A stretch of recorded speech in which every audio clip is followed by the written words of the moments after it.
Pagbabayad si customer using Metrobank card, nag-shopping siya ng worth 3,000 straight payment. Anong cashback ang makukuha niya?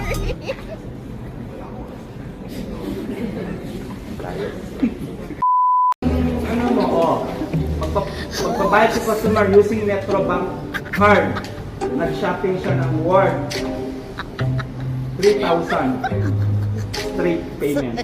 Anong cashback ang makukuha niya?